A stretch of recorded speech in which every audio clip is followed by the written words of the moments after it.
You can have the title, the rank, and all the authority in the world and still have zero influence.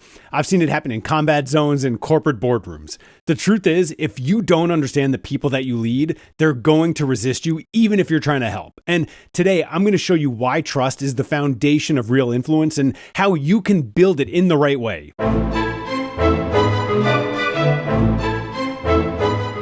Hi, and welcome to the Everyday Diplomat, where we turn real-world leadership challenges into practical, proven strategies that you can use to learn to lead with influence, not just authority.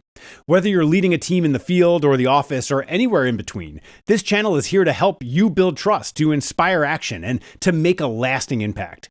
I'm Michael Forras, a retired Marine Sergeant Major, former U.S. diplomat, and somebody who spent the better part of 20 years leading high-performing teams throughout crisis, conflict, and constant change. I've led in combat zones, inside embassies, and across countless situations where the mission was unclear, the environment was unstable, and the people were the most important factor. And through it, I've learned one truth. If you want to lead well, you have to earn influence, and you can't do that without trust. So today, we're going to talk about how to build both. I want to start with something that a lot of leaders, especially new ones, tend to get wrong. They assume that their title is going to carry them, that because they've been promoted, assigned, or appointed to some position of leadership, that trust is going to come with the role. It doesn't. I've stepped into more than one unit where the leader before me was relieved. No ceremony, no handoff, just a room full of people waiting to see if I was going to be any different than the last one. In those brief moments, my rank did not matter at all. What mattered was whether they believed that I saw them, respected them, and then had their backs. And that's when I learned one of the most powerful leadership concepts that I teach today. Every leader has a trust bank. Every action that you take is either a deposit or a withdrawal. You listen when it's inconvenient, that's a deposit. You follow through on what you said that you were going to do, another deposit. You show up consistently, not just when it benefits you, that's a big deposit. But canceling at the last minute, taking credit for other people's work, or brushing off someone else's concerns, micromanaging, those are all withdrawals. And they start to add up fast. The key is this: you don't get to decide when somebody checks the balance. They do. And when they check, when the stress hits, the mission gets tough, or your team is on the fence about trusting your decision, that's when it all matters. I've seen leaders go completely bankrupt and not even realize that anything had happened until it was far too late. And I've seen others, steady, consistent, quiet, leaders who built a balance so high with their teams that they would go through the rings of hell just to follow them. And here's the truth. You don't build that type of trust overnight, but you can absolutely lose it in a moment. So if you're stepping into a new leadership role or leading a team that doesn't fully trust you yet, I built something that can help you. Poor leadership isn't just frustrating, it's incredibly expensive. When a new leader stumbles early, trust erodes fast, teams disengage, and performance is going to tank. The truth is, the first 30 days can make or break you. Get it right, and you're going to set the tone with trust, clarity, and control. But get it wrong, and you may spend months or even years trying to recover your credibility, if you ever recover it at all. That's why I built the first 30 days. It's a tactical course designed to help newly promoted and first-time leaders step in with confidence, to build influence quickly, and then to avoid the painful mistakes that cost so many leaders their teams. It's not theory, it's what works in the real world when the pressure's on and the people are watching. Go ahead and check it out now at everydaydiplomat.com.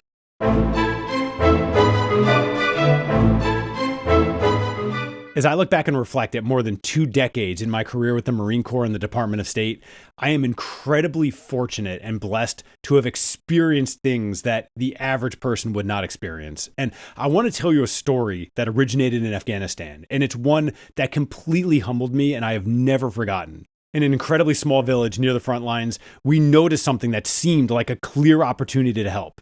The women in the village were walking miles every single day to a single community well, located miles outside of the village limits. To us, it looked like some ridiculous hardship, risk, inefficiency, and so we did what many well-intentioned people do. We tried to fix it. We funded and built a pipeline that brought fresh water directly from that well into the very center of that village. It was expensive, it was complicated, but we thought that we were doing something good, something that would improve the lives and win the hearts and minds of the people. Weeks later, we returned to find that that pipeline had been completely destroyed.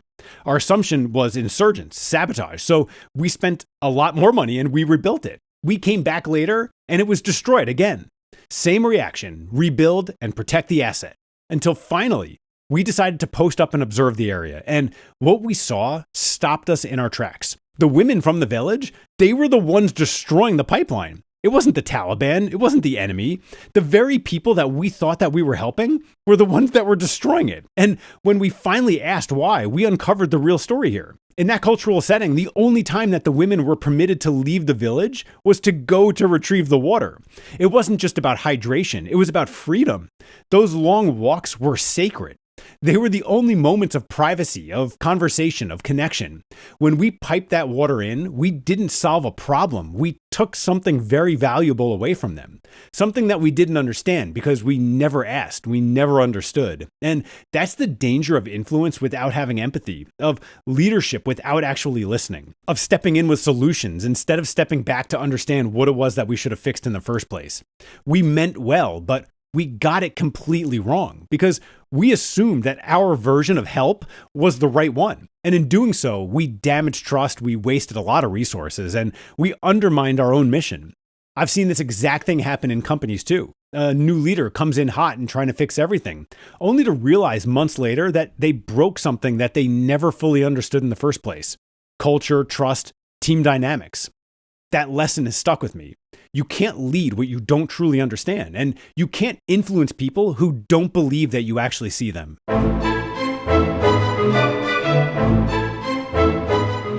There's a fictional story in the novel titled The Ugly American, authored by Eugene Burdick and William Lederer. It is one of my absolute favorite books, and please just get past the title of it being called The Ugly American. It's just a title of the book. I'm the most patriotic person in the world, but I promise you it is a great book that any diplomat or anyone that interacts with people should read. And this story completely mirrors what we just talked about and drives the point home in a completely different way. In the book, a diplomat is stationed in a small fictional Southeast Asian village. While observing daily life, he notices something troubling, that most of the village elders are severely hunched over. They're bent so far over that their faces are nearly touching their knees. After watching for a while, he begins to see why. The elders are responsible for sweeping the sidewalks, but the brooms that they use, they're short, handmade, no more than 2 feet long, and they're built from local reeds just tied together. Every sweep requires a deep bend, every day, day after day, year after year. And the diplomat starts to think that I can help fix this. So he has long-handled American-styled brooms shipped in. Modern, efficient, upright, a much better tool. Problem solved, or so he thought.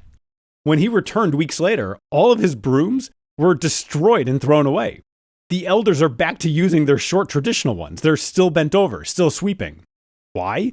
Because he never asked. He didn't involve the people. He didn't consider what that tool represented. Pride, tradition, familiarity, even a sense of ownership. In trying to help, he stripped away their identity. And again, we're reminded of the same leadership truth. People don't resist change. They resist being changed without consent. They don't reject the ideas that you're trying to give. They reject not being part of the solution. Influence isn't just about what you do. It's about how you actually do it. When you include people in the process, they own the outcome. When you lead without listening, you lose their trust, even if the solution is technically better than what they're doing. And here's the kicker. This happens in modern leadership all the time. A corporate leader replaces a beloved system without asking the people how they even use it. A manager scraps a process that they don't understand because it looks inefficient. An executive launches some sort of rebrand that nobody believes in. It's the same pattern over and over again. And the result is always the same. It's resistance, frustration, and a quiet erosion of trust from the very people that you're there to lead. Influence without inclusion, it's just intrusion. You can't force a solution and then expect total commitment. You have to build it with them, not for them. All right, at this point, you might be thinking, how do I avoid making these types of mistakes in my very own leadership journey? Because sometimes it's not the big decisions that break the trust. It's the little things that we say without even thinking about it. That's why I went ahead and put together a quick, powerful guide called 10 Things to Never Say as a Leader. These are the exact phrases that quietly destroy morale, that create resentment and damage your influence, even if your intentions are good. It's free, it's easy to read, and it might just save you from making a costly misstep that derails everything that you've tried to build. You can grab it right now at everydaydiplomat.com or by clicking on the link in the description below.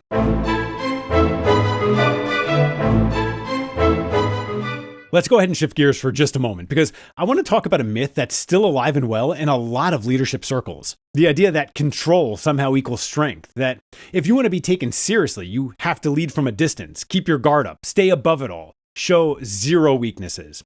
I've worked with leaders like that, some with high rank and impressive resumes who had zero influence over their teams.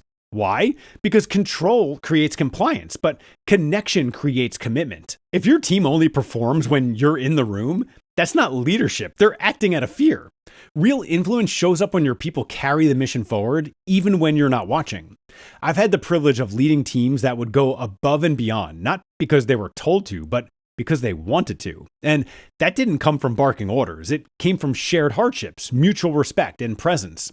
Showing up when things got hard and giving credit to them when the things went right. Having the hard conversations when things went wrong, and then asking what people needed, not just assuming.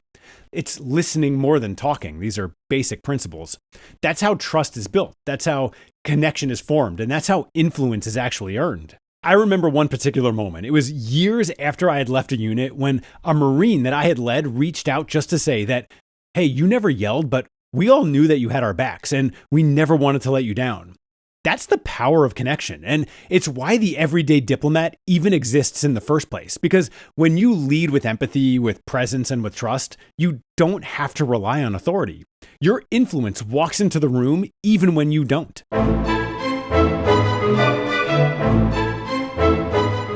In following all the rules of good storytelling, we need to come back to the trust bank, because everything that we've talked about leads right here. You can be the most strategic, the most intelligent, charismatic person in the room, but if your trust account is empty, your leadership influence is completely bankrupt. Your people are keeping the ledger, whether you realize it or not, and every interaction is a deposit or a withdrawal. You don't follow up after promising you would. Withdrawal. You take the time to give credit in a meeting. Huge deposit. You speak over somebody in front of their peers. Withdrawal. You show up and really listen, especially when you didn't have to. That's a deposit that earns interest. The best leaders that I've worked with, they weren't perfect, but they were consistent, they were intentional, and most importantly, they understood that influence isn't something that you pull out of people. It's something that they give you when you've earned it. So if you take one thing away from this episode, let it be this one thing. You're always making a deposit or a withdrawal. There's no neutral, and you don't get to decide when the balance is being checked. Your people do. That moment is going to come. It's when the pressure's on, when something breaks, when you ask them to follow you into the hard stuff. That's when you're going to find out if you invested wisely or not. If this episode has given you something to think about or made you reflect on how you show up as a leader, please do me a favor. Hit the like button and subscribe to this channel. I release new videos every week with stories, tools, and strategies to help leaders just like you lead with clarity, empathy, and real-world influence. And if you like what we do here, be sure to check us out at everydaydiplomat.com. We've built a growing library of resources designed for leaders at every stage of their leadership journey.